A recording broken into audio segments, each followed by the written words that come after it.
साथियों नमस्कार, मैं राम प्रताप सिंह कुशवाहा हमारे चैनल ज्ञान एंड नॉलेज के विशेष प्रोग्राम मंथन में आप सबका बहुत बहुत स्वागत है, वेलकम है, अभिनंदन है। आज का विषय बहुत ही महत्वपूर्ण है। आज का विषय का शीर्षक है शाश्वत। शाश्वत क्या है? जो कभी समाप्त न हो, समाप्त न होने वाला ही नाम है प्रभु श्री राम लला। जो पावन अयोध्या, जो दुनिया की सबसे पहली राजधानी है, उसके वो लाल हैं और श्री राम लला कहलाते हैं। अयोध्या में उनका एक ही चर्चित नाम है श्री राम लला और दूसरे श्री हनुमान लला। तो चलिए आज का जो विहंगम विवरण आपको मिलेगा, विश्लेषण मिलेगा, विशेषकर मुहूर्त और ज्योतिष के ऊपर। साथ में आज सफला एकादशी है, पहली साल की एकादशी। तो भाई चलिए सबको बहुत बहुत बधाई। आज श्री पवन पुत्र संकट मोचन श्री हनुमान लला जी नए रूप में उस राम जन्मभूमि प्रांगण में विराजमान भी हो गए हैं। आप दर्शन करिए, उनका मैं चित्र आपको डाल रहा हूँ। उससे पहले ज्योतिष और मुहूर्त के ऊपर चर्चा हो, उससे पहले आप जरा उत्साह देख लीजिए। 108 फीट लंबी अगरबत्ती आ रही है बड़ौदा गुजरात से, जो अयोध्या की पावन मुहूर्त में वो जलाई जाएगी और करीब 1.5 महीने वो सुगंधित अपना वातावरण उस पूरे अयोध्या का करेगी। ऐसी तो पहले उसका आनंद लीजिए। वास्तव में आप आनंद से सरोवार हो गए। श्री रामचरितमानस में इस बात का उल्लेख है कि प्रभु श्री राम जी का जब अवतरण व जन्म हुआ था इस पावन नगरी अयोध्या में, तब सारे ग्रह और सारी ऋतुएं अपना जो सबसे बड़ा जो उनका दिव्यता थी, जो महानता थी, उस वातावरण को आच्छादित हो गया था। प्रकृति अपने पूरे सरोवार पे आ गई थी। वास्तव में प्रकृति के रूप ही हैं प्रभु श्री राम, इसीलिए वो हमको सबसे प्रिय हैं। क्योंकि अगर प्रकृति का सबसे अनूठा अगर उदाहरण पूरी दुनिया में अगर किसी ने दिया है तो भगवान शिव के बाद प्रभु श्री राम जी का ही स्थान आता है। अपने जीवन के 14 वर्ष उन्होंने अरण्य में काटे और अरण्य की उपमा प्रभु श्री राम जी ने दी कानन से, कि प्रभु की पिता श्री दशरथ जी ने उनको अरण्य नहीं दिया है, उनको कानन का राज्य दिया है। और प्रभु राम जी ने वहाँ ज्ञान प्राप्त किया ऋषियों, मुनियों, संतों से, श्री अगस्त जी, भारद्वाज जी, श्री वाल्मीकि जी। और देखिए तभी वर्तमान प्रधानमंत्री जी ने अयोध्या एरोड्रम का नाम श्री वाल्मीकि महर्षि जी के ऊपर रख दिया। वास्तव में देखिए, आप मनन करिए, चिंतन करिए कि ये आत्माएं कितनी प्रबल हैं, कि इनका ईश्वर से सानिध्य चला आ रहा है आदि और अनादि काल से। इसीलिए कहा जाता है कि आत्मा अजर और अमर है।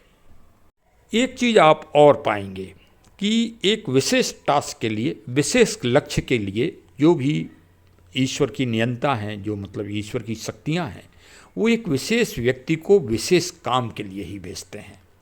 और वो काम जब पूरा हो जाता है तभी उस व्यक्ति की महिमा समाप्त हो जाती है। ये भी आप देखिए।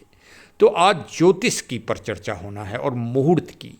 देखिए मुहूर्त तो भाई हमारी आपकी आम भाषा में तो रामनवमी, जब प्रभु श्री राम जी का जन्म हम लोग मनाते हैं सदियों से, और रामनवमी सबसे पवित्र दिन भी माना जाता है। गोस्वामी तुलसीदास जी ने रामायण रामचरितमानस की रचना ही रामनवमी के दिन की है। तो भाई इससे ज़्यादा और कौन सा मुहूर्त अच्छा हो सकता है? लेकिन नहीं, आज आप जब विवेचन सुनेंगे तो आप पाएंगे कि मुहूर्त का एक विशेष ज्योतिष होता है और मुहूर्त का एक विशेष नक्षत्र होता है। वो नक्षत्र है 22 जनवरी को 12:29 से 12:30 24 सेकंड तक, 84 मतलब 84 सेकंड का, 84 सेकंड को मल्टीप्लाई कर दें तो 84 लाख योनियाँ होती हैं। तो एक एक सेकंड, एक एक योनि जो जीव जंतु हैं, मतलब 84 लाख जीव हैं इस दुनिया में, उनका प्रतिनिधित्व करेगी। ये देखिए, इसको कहते हैं मुहूर्त। और ये मुहूर्त निकाल रहे हैं श्री बनारस काशी, काशी के विद्वान। आहा हा हा हा हा, काशी ज्ञान का, जहाँ भगवान शिव का माँ पार्वती जी के साथ जहाँ विराजमान है, वहाँ से ज्ञान, अखंड ज्ञान, अविरल ज्ञान हमेशा निकलता रहा है और आगे भी निकलता रहेगा। काशी की यही पहचान है। तमिलनाडु से के पूर्वज आए और उन ज्योतिषाचार्य का नाम है श्री गणेशो शास्त्री द्रविड़ जी। श्री गणेश जी शास्त्री जी के पितामह श्री रामचंद्र शास्त्री जी थे। अब आप इसी से समझ लीजिए कि रामचंद्र शास्त्री जी के नाती के पुत्र हैं श्री गणेश जी, और वो इसी काम के लिए बने हैं। अभी जब शिलान्यास प्रभु का हुआ था, तब भी उन्होंने ही मुहूर्त निकाली थी, और वो मुहूर्त निकालने के उनका पूरा मतलब पिता, बाबा जी, पितामह जी, सबका यही काम रहा है। और तमिलनाडु से निकलकर पावन जगह वहाँ तमिलनाडु में है, जहाँ पर वेद और वेद संधि की जो है विशेष वहाँ पहचान रही है, गुणवत्ता रही है। और त्रिविषय नंदूर हैं, जगह है पावन। वहाँ से निकलकर प्रयागराज आए और प्रयागराज से फिर काशी में विराजमान हो गए। और काशी में संस्कृत व्याकरणाचार, जिसमें वेद और वेद की मतलब जानकारियाँ पढ़ाई जाती हैं, दी जाती हैं बच्चों को, और बच्चे विद्वान बनाए जाते हैं वहाँ पर। श्री राम जन्मभूमि तीर्थ क्षेत्र परिसर के कोषाध्यक्ष श्री गोविंद गिरी जी ने विशेष आग्रह किया था आचार्य जी से कि वो 3 मुहूर्त हमको जानकारी दें जब भगवान जी की विराजमान हों, भगवान जी उस मुहूर्त में, शुभ मुहूर्त में। तो उन्होंने काफ़ी मंथन किया और अपनी पूरी टीम, जिसमें श्री विश्वेश्वर शास्त्री साहब जी, उनके बड़े भाई, वो भी बहुत ज्ञानी हैं, उन्होंने भी उसमें पूरा अपना ज्ञान का अर्पण किया और फिर ये मुहूर्त निकाली है उन्होंने। और 3 मुहूर्त नहीं, पूरे उसमें सिर्फ एक ही ये मुहूर्त निकली, जिसमें मुहूर्त में जब विराजमान या शिलान्यास जब भी होता है तो बाण जो होते हैं, अग्नि बाण और शीतल बाण आदि आदि विभिन्न बाण होते हैं, उन सब का विशेष ध्यान रखा जाता है। वो एक एक चीज़ सूर्य के उससे चलती है, सूर्य और चंद्र के उसके आधार पर और ग्रहों और नक्षत्र के आधार पर। ये भारत का अविरल ज्ञान है, ये पूरी दुनिया में आपको कहीं देखने को नहीं मिलेगा। ये महानतम ज्ञान है जो सीधे वेद से निकलता है।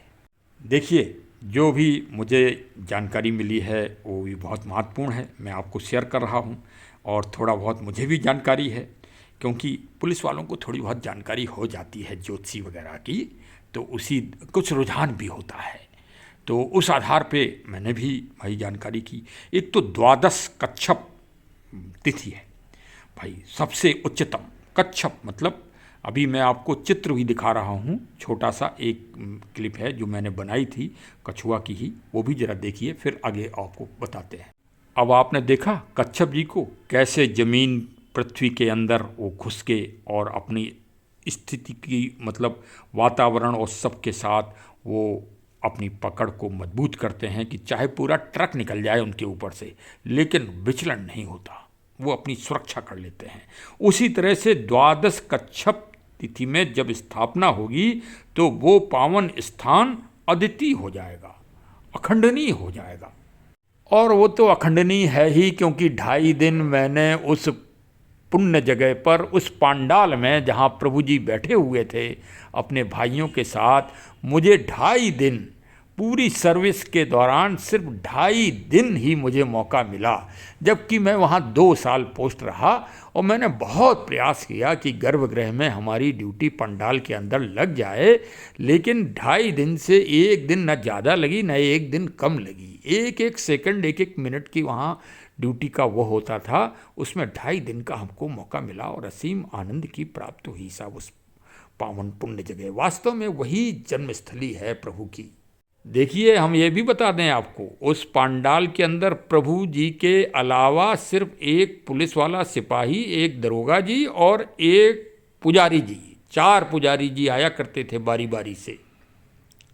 और हम लोगों की 8-8 घंटे उस पर में सुरक्षा की दृष्टि से वहाँ ड्यूटी लगती थी।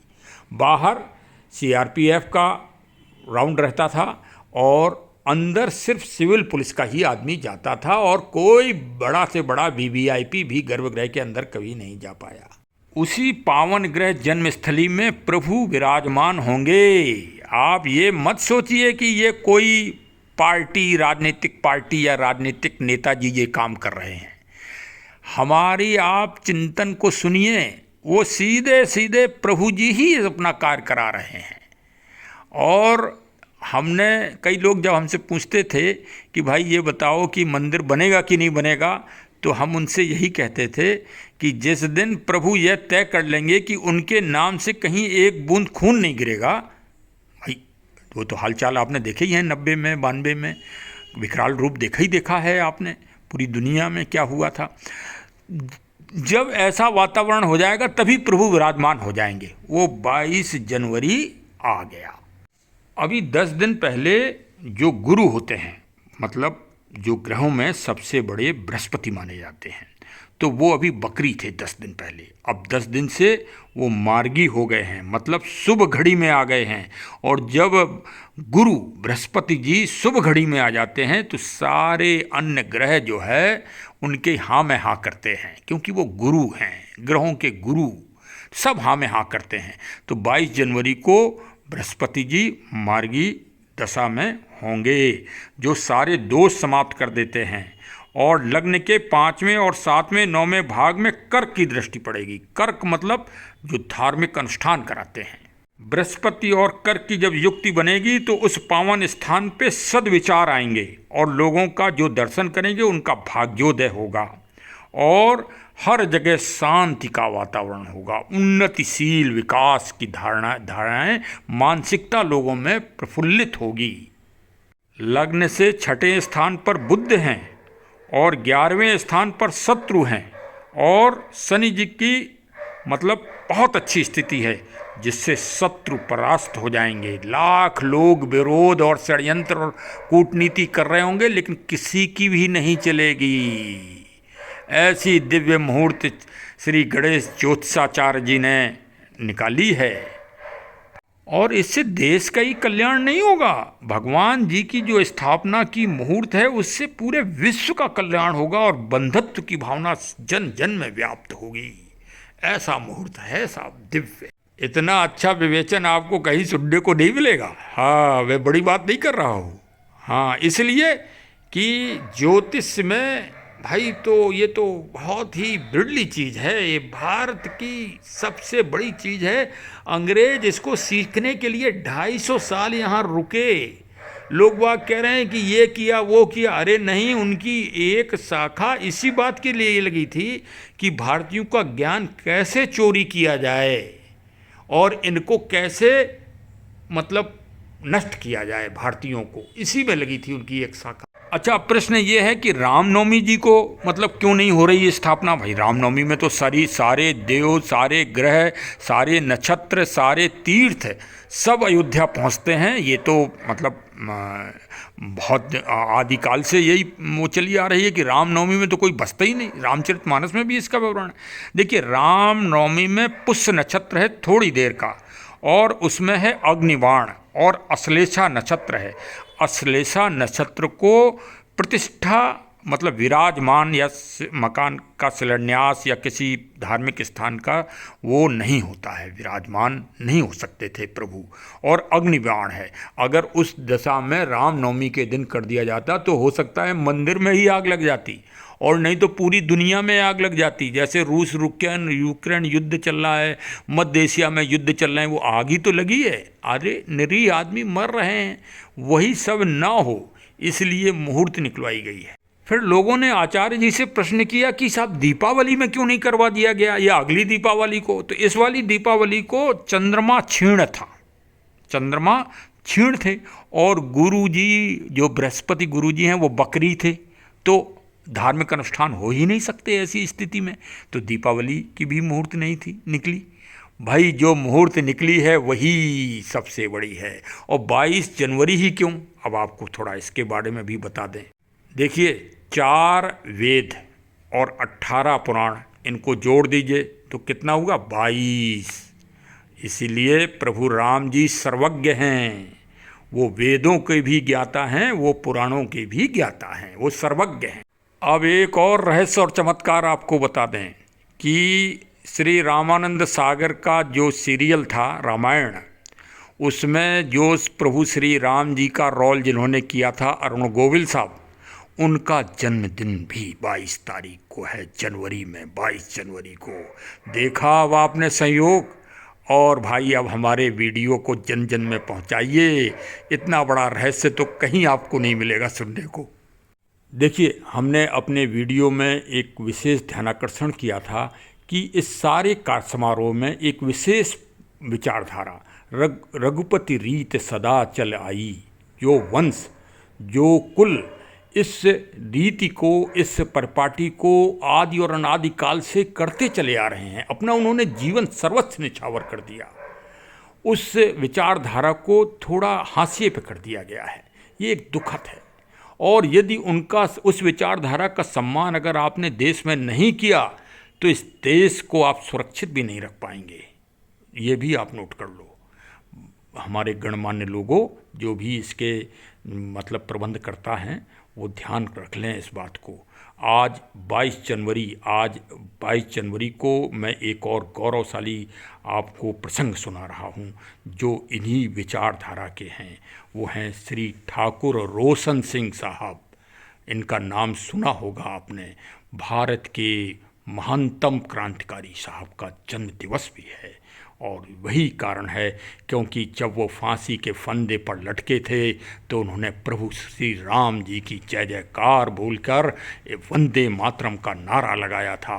और 9 अगस्त 1925 को काकोरी कांड की जो घटना घटी थी, उससे ब्रिटिश साम्राज्य हिल गया था पूरी तरह से, और उसी दिन से उसका अंतिम कील साबित हुई थी वो घटना। ब्रिटिश साम्राज्य के समापन का पहली खुली अगर किसी ने चैलेंज दिया था तो ठाकुर रोशन सिंह उस पूरी घटना के एक प्लानर थे, और उन्हीं की देखरेख में सारे क्रांतिकारी इकट्ठे हुए थे, और शाहजहांपुर उस घटना का सबसे बड़ा केंद्र था। अब एक और दुर्लभ संयोग की जानकारी ले लें कि ठाकुर रोशन सिंह और प्रभु राम जी में समानता क्या थी। एक तो दोनों ही क्षत्रिय थे। रघुपति रीत सदा चल आई, प्राण जाए पर वचन न जाई, उसी के खोतक थे। और दोनों की पूज्य माता जी का नाम कौशल्या देवी जी ही था। और 22 तारीख को ठाकुर रोशन सिंह का जन्म हुआ था, और 22 तारीख को ही प्रभु विराजमान हो रहे हैं उसी समय। ये दुर्लभ जानकारी, ये मुहूर्त की सबसे बड़ा संयोग आपको किसी भी चैनल में सुनने को नहीं मिलेगा, न किसी राष्ट्रीय समाचार चैनल में मिलेगा। इसीलिए हम कहते हैं कि हम नई चीज़ लाते हैं, और वो भी बहुत शोध के बाद और बहुत अच्छी संकलन और मेहनत करने के बाद हम आप लोगों को नई चीज़ सुनाते हैं।